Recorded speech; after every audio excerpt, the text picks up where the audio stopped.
atau rama-rama merupakan serangga yang tergolong ke dalam ordo Lepidoptera atau serangga bersayap sisik lepis, sisik, dan peron. Sayap kupu-kupu memiliki tubuh ramping, sayap lebar berwarna-warni, dan antena berbentuk tongkat.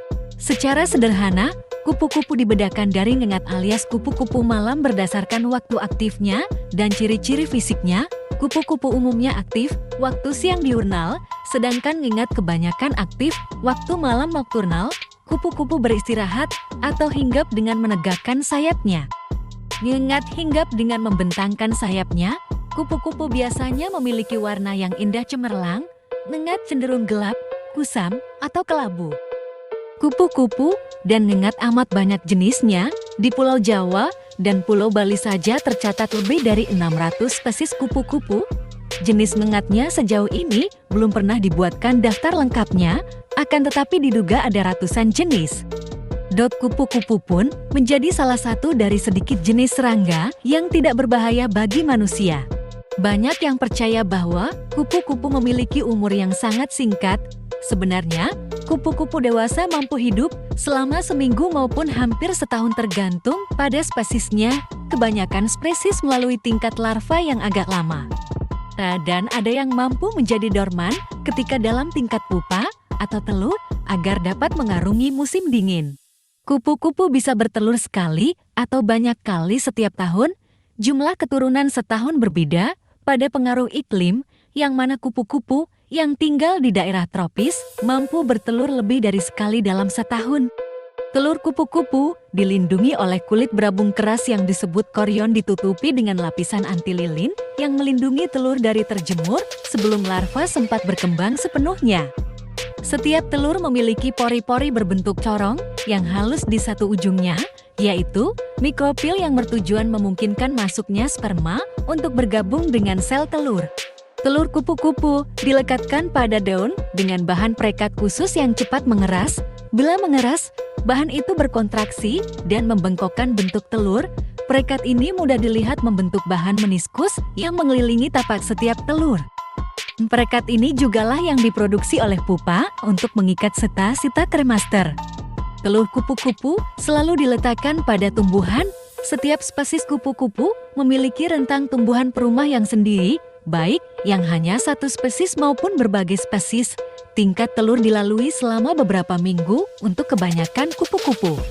Tetapi telur yang keluar tidak lama sebelum musim dingin, terutama di daerah beriklim sedang, harus melalui tingkat diapos istirahat dan hanya menetas di musim semi.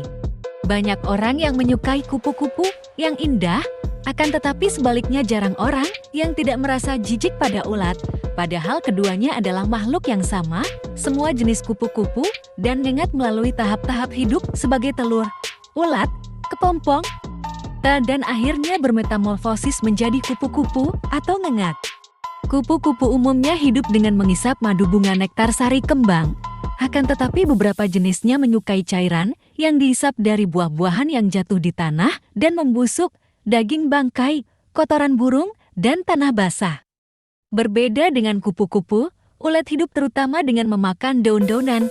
Ulat-ulat ini sangat rakus, akan tetapi umumnya masing-masing jenis ulat berspesialisasi memakan daun dari jenis-jenis tumbuhan yang tertentu saja, sehingga kehadiran suatu jenis kupu-kupu di suatu tempat ini juga ditentukan oleh ketersediaan tumbuhan yang menjadi inang dari ulatnya.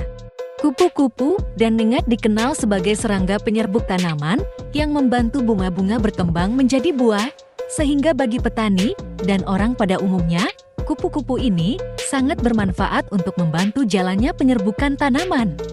Pada pihak yang lain, berjenis-jenis ulat diketahui sebagai hama yang rakus, bukan hanya tanaman semusim yang dimangsanya, namun juga pohon buah-buahan dan pohon pada umumnya dapat habis digunduli daunnya oleh hama ulat dalam waktu yang relatif singkat. Banyak jenis hama ulat, terutama dari jenis-jenis ngengat yang menjadi hama pertanian yang serius. Larva kupu-kupu, yaitu ulat, memakan daun tumbuhan dan menghabiskan seluruh waktunya sebagai beluncas untuk mencari makanan. Kebanyakan beluncas adalah maun, tetapi ada beberapa spesies seperti Spalgis apius dan Livira brasolis yang memakan serangga. Beberapa larva, terutama yang tergolong dalam Lecanida, menjalin hubungan yang saling menguntungkan dengan semut, meloncas berhubungan dengan semut dengan menggunakan getaran yang dipancarkan melalui substrat di samping merembeskan sinyal kimia. Terima kasih. Semoga bermanfaat.